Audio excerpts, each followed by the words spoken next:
Next project, I've started it. This was below ground. A lot of this wood is rotten. I'm taking all the soil off for now. You can see all the soil that was on it. First get that off, it weighs a ton. And then get it cleaned up. And check it for bugs and stuff. So let's crack on with it. So there's quite a lot of rotten stuff on here. I'm trying to get it all off, get right down to the bare wood. Then I can sand it up and see if I can find any more bits. Cut the tops off level, cut pieces off that I want to get level, and then see how we go.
This will give you some idea what I'm trying to do. It's not finished yet, but you know, that's what it'll look like. I've got to sand it up. I've got to level these off. You can see I've got 2 wedges in there just to bring it level. So I've got to level that off. That one's okay as it is. And I've notched it into the piece of wood there, so it don't go anywhere. And then I've got this small one here. That's not a level offcut. It's not level at all, that, but I mean, it's wider this side than it is on that side. But I just use it as an example. So I'll get that sanded up, get it all leveled off, get these fixed, and we'll get that somewhere. Yeah, that's all nice. It's all nice and smooth now, but not perfectly sanded up. And it's got these burn marks on it where I've sanded it up. No, I didn't use a sander, I used something else, I forget what it's called. But I've got to get in places like this, get it really smoothed off, get these grind marks out, and then that will look quite nice when it's done. So I'll show you when it's done. Okay, so I'm starting to level up these. These have got some real deep grooves in and the grain, and I use this really rough abrasive thing to take out them grooves. Then I do it with the sander over there, look. So we'll get on with that, and then when they're all done I'll show you.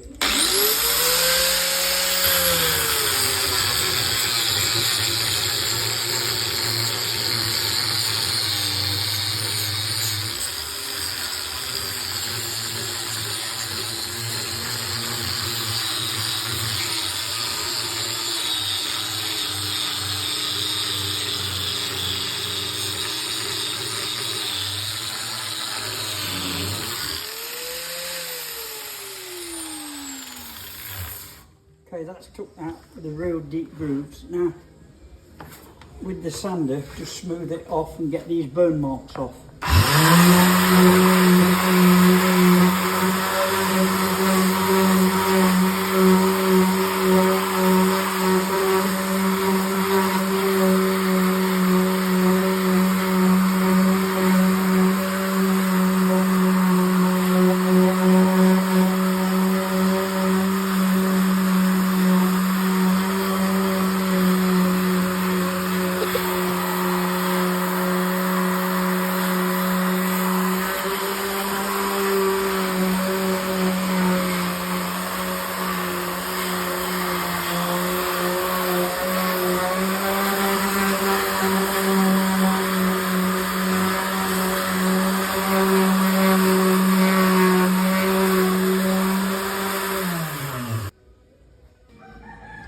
First one done.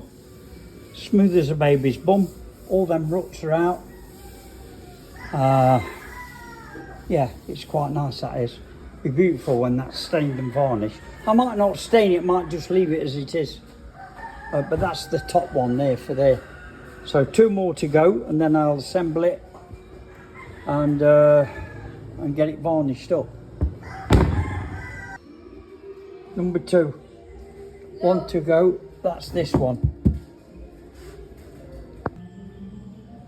Right, so I'm about to fix these down now. I've had to lower that down, so I've got this big gap here, but I'll fill that in with wood blocks. Can you hear that racket in the background there? I'll tell you, if the Filipino special police wanted to interrogate you and torture you, they'd send her. Listen.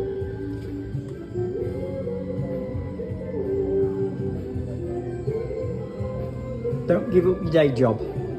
Right, so I've finished. I've got them all on. 1, 2, 3. Just got to varnish it now. Now I've had to put these studs in there. They're like screws with a bolt head. Because if you want 3-inch or bigger, well, that's it. Actually, 3 inches is the maximum. Can't get 3.5 or 4-inch unless they've got these bolt heads on. You just can't buy in the old Cebu screws like this with that type of head on, look. Okay, that's the biggest you can get, 1.5 inches. 1.5 inches is the biggest, and I went to every shop possible. So maybe in the city I can get them, but that's 4.5 hours, nearly 5 hours drive away. So 10-hour round trip. I'm not doing that just for a box. And yet, you have a problem buying a box anyway, because they want to sell them separate. They charge you so many pesos for each screw. Not like anywhere in the US, UK or Austria where you can go and buy a box. You just can't buy a box here unless it's rivets. So that's what I've had to use, but I don't think you'll see that anyway. You can see that's not flush with the top, neither is that one, but I don't think it'll make any difference when there's a plant pot on it. That's still a bit unstable. Now, I might put another one in there. I might have been better off using nails. I'll use nails next time because I can get 3-inch nails, but not 3-inch screws. How stupid can you get? Right, let's get on. Let's do the last bit now and varnish it. Done. Now, I want your advice on this. I can turn it that way, look. There's hollers in there. It's all been varnished. You've used a bottle and half of varnish on that. It's good stuff. I like the varnish tab here. It's good stuff. It dries pretty quick. and it gives a nice shine. Or I can turn it this way, look. So I can turn it that way. So which way do you prefer? That's in the shadows there though, but it would look a bit better if I turned it around. But I can't because it's still wet. But I don't know, I think it looks quite nice that way with the hollows in it. Quite nice. Tell me what you think, this way or that way. And I've enjoyed doing that. Just tell you one more thing. You know I was doing another project, which was a table. And that was it there, look. I've actually sanded it down. But it's not even. And I needed the electric plane. And I couldn't get that plane working properly. Anyway, a fella come down that I know, German guy. He had a look at it and he sorted it. So, but in the meantime, I left that project and got on with this one. So I finished that one now, so I can get back on that table, get that table sorted out. So let me know what you think. Still wet, I can't move it yet. Couple of hours I'll be able to move it. The benefits of having a 3-year-old, you see, absolutely ruined. He's put alcohol on that table and it's knackered now, so new table. Or a lot of work sanding it down and restaining it. And if I don't get the right colour, I dread sanding down them legs and everything. And all in here, because that's all got to be done by hand. So there's quite a lot of work there, a week's work. 3 or 4 days minimum. Because if you leave anything round where he is, that's it. He'll have it open, and you don't care what he ruins, you just don't know. But he will mess about with stuff you don't know about. So it's complete. Put a couple of ornaments on it. Look, a shell on the right hand side, and that Greek warrior on the left hand side, and the plant on the top. And I think that looks really, really nice. And there's the other one I made there. So that's 2. If anybody wants one of these, let me know and I'll give you a price. I'm not doing it for nothing. It cost me a lot in materials. I've spent a fortune in tools to be able to get this sort of job done. So there will be a charge. Ask me. If you want it, let me know.